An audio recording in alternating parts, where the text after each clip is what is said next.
Nini cha kujua kuhusu kambi ya anga ya Marekani ya Al Udeida nchini Katari baada ya shambulio la Irani?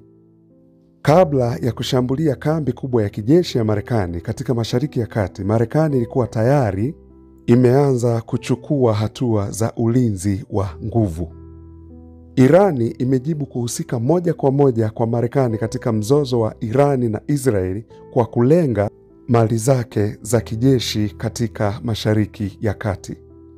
Siku ya Jumatatu, Al-Akbar Velayati, mshauri wa kiongozi mkuu Ayatollah Al-Khamenei, alitangaza kwamba kambi zinazotumiwa na majeshi ya Marekani katika eneo au kwingineko zinaweza kushambuliwa ili kulipiza kisasi mashambulizi ya Marekani kwenye maeneo ya nyuklia ya Irani siku iliyotangulia. Baadaye jioni hiyo, milipuko ilisikika katika mji mkuu wa Qatar, Doha, wakati Irani iliposhambulia kambi kubwa ya kijeshi ya Marekani ya Al Udeida katika Mashariki ya Kati. Hapa kuna kila kitu unachohitaji kujua kuhusu Al Udeida ni nini. Qatar yenye utajiri wa gesi ambayo iko kilomita 190, maili 120 kusini mwa Iran katika Ghuba, ni nyumbani kwa kambi kubwa zaidi ya kijeshi ya Marekani katika eneo hilo, Al Udeida.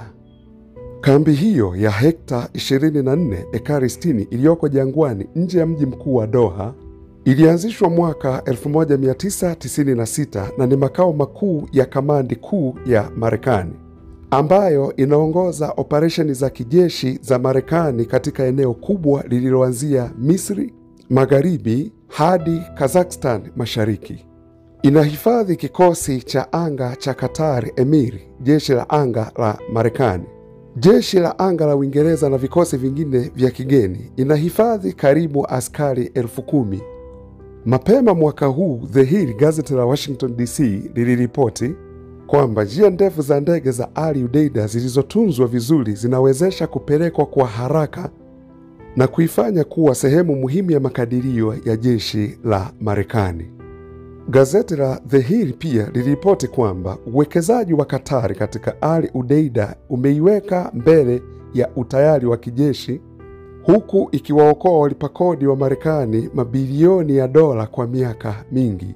Ilisema Katari imetumia zaidi ya dola za Kimarekani bilioni 8 kuboresha miundombinu. Kambi hiyo imekuwa na jukumu kuu katika kampeni za anga nchini Iraq na Afghanistan na katika misheni za kibinadamu pamoja na uhamishaji wa mwaka 2021 wa Kabul.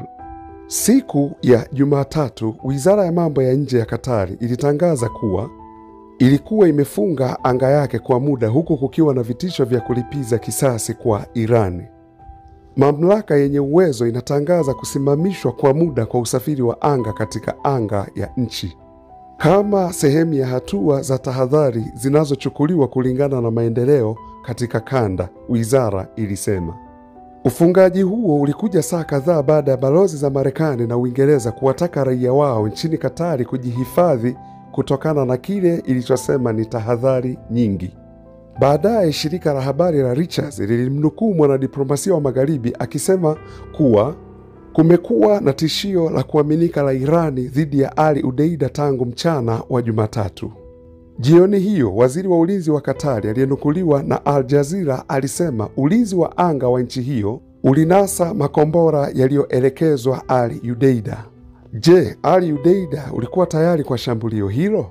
Kabla ya kulenga maeneo ya nyuklia ya Irani, inaonekana kwamba Marekani ilianza kuchukua hatua za tahadhari, kwa sababu waliamini Mwajemi anachokiongea huwa anakitimiza, na hivyo kwa sababu alisema atashambulia maeneo yote ambayo kambi za Marekani zilipo, hivyo wakawa wamejiandaa. Wakati rais wa Marekani Donald Trump akitafakari kuhusika moja kwa moja katika mzozo wa Irani na Israeli, shirika la habari la AFP liliripoti kwamba makumi ya ndege za kijeshi za Marekani hazikuwa tena kwenye lami kwenye kituo cha anga, kulingana na tathmini yake kwenye picha za satellite zilizochapishwa na Planet Labs PBC.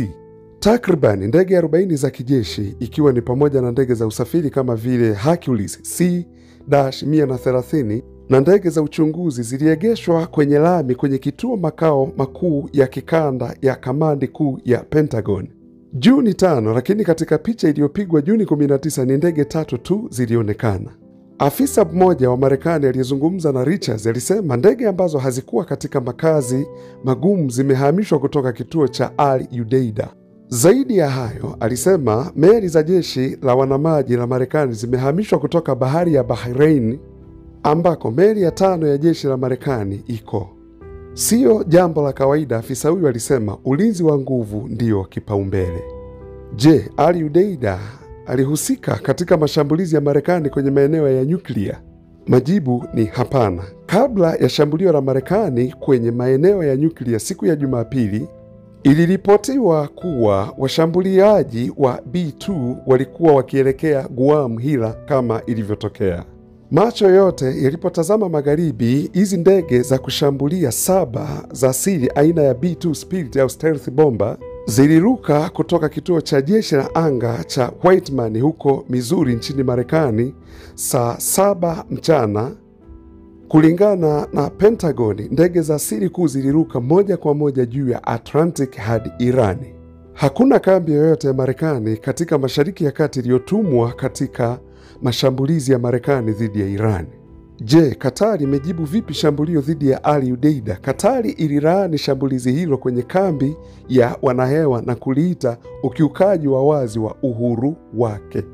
Msemaji wa Wizara ya Mambo ya Nje, Majed Al-Ansari, amesema serikali ya Katari inalaani vikali shambulio dhidi ya kambi ya anga ya Al Udeida iliyofanywa na jeshi la walinzi wa mapinduzi ya Irani, na tunalichukulia kuwa ni ukiukwaji wa wazi wa mamlaka ya anga ya Katari na pia sheria za kimataifa. Irani na Katari wanafurahia uhusiano wa kindugu wa kidiplomasia.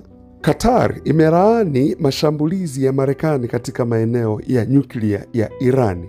Mwajemi alikuwa yuko tayari kwa majibu yoyote yale ambayo, kumbuka, Israeli aliposhambulia hakutegemea majibu yangekuwa makali kwa kiasi hiki. Ndio maana wameomba mchezo uishe, vita vimalizike. Uhalisia wa mambo, hasa kwa nchi yoyote ya muungano wa NATO ambayo ingeingia Irani kwa filimbi ya Marekani ili kumsaidia Israeli, ingepata shida sana, kwa sababu tayari hesabu za Mwajemi na washirika wake zilishakamilika. Na ndiyo maana kwa vitendo na kwa kujiamini, Ayatollah akamjibu Trump aliyemwambia ajisalimishe, akasema Irani haitajisalimisha, na ukiingilia hii vita na kuungana na Israeli yatashuhudiwa madhara yasiyozuilika. Na madhara haya yakawa yameanza kuonekana huko kwenye kambi ya Al Udeida Air Base nchini Katari. Kitendo cha rais wa Urusi ndugu Vladimir Vladimirovich Putin kusema Irani inaweza na haijaomba msaada Urusi, hii tunaita political analysis tu katika kuuhadaa ulimwengu, na kweli halisi ni kwamba Urusi na China na Korea Kaskazini zinahusika kikamilifu na mchoro mzima wa Irani katika kujiandaa na uvamizi wa Israeli aliyeyakanyaga tangu mapema Ijumaa ile ya tarehe 13 mwezi wa 6. Na licha ya operesheni kadhaa za IDF, CIA na majenti wao wa kuua viongozi wa Irani ndani ya Irani na kuua viongozi wa makundi ya Irani huko Gaza, Yemen, Lebanon, Iraq na Syria. Ndiyo maana kupitia mchoro huo wa Irani na washirika wake thabiti hawakujionyesha wamejiandaaje kama Marekani alivyojionyesha dhahiri Ukraine na Israeli. Sasa Israeli imepondwa na imekuwa kama Gaza, na hesabu hizi behind the curtain zilishapigwa na Urusi akiwa anaendelea na operations yake nchini Ukraine. Hesabu hizi za kuendesha vita kwa gharama ndogo kuliko Marekani na washirika wake wa NATO ni hesabu zilizopigwa na Putin aliposafiri mara kadhaa China, Irani na Korea Kaskazini kabla na baada ya kuandaa operesheni zake nchini Ukraine. Urusi hajaanza hesabu hizo hivi karibuni, bali kabla ya kuinyakua hata Crimea mwaka 2014. Na hapa mtabiri wa kweli katika uchambuzi sahihi ni Mwalimu Mpoki Buya Kamina Mwandagasia aliyesema mara nyingi vita kuu ya 3 ya dunia ilishaanza tangu 2014 Urusi ilipoinyakua Crimea. Urusi ndani ya Ukraine nyuma ya Zelensky amekuwa akipigana na mataifa ya NATO yenye zaidi ya nchi 50. Hivyo Mwalimu Mpoki Buya alisisitiza mara zote katika chambuzi zake kuwa vita kuu ya tatu ya dunia ilishaanza. Lakini wachambuzi wengi, karibu wote kwa ujumla wao, wanaamini Russia haiwezi kuwa upande wa Irani dhidi ya Wayahudi wenzao, na wanasahau vita ni washirika. Na hata Zelensky ni Myahudi, anaua Wayahudi wenzie wa Urusi kwa kutumiwa na Wayahudi wa Marekani na Wayahudi wa nchi za NATO, na hii inaitwa mbwa kala mbwa. Ukweli ni upi sasa? Nadhani tukubaliane kutokukubaliana, ila Wayahudi wa Urusi na Irani ni smart sana, na Wayahudi wa Ukraine, Israeli, Marekani na nchi za NATO ndio manyang'au wenyewe waliochambuliwa mara nyingi sana katika vitabu vya Mwalimu Mpoki Buya Kamina Mwandagasia.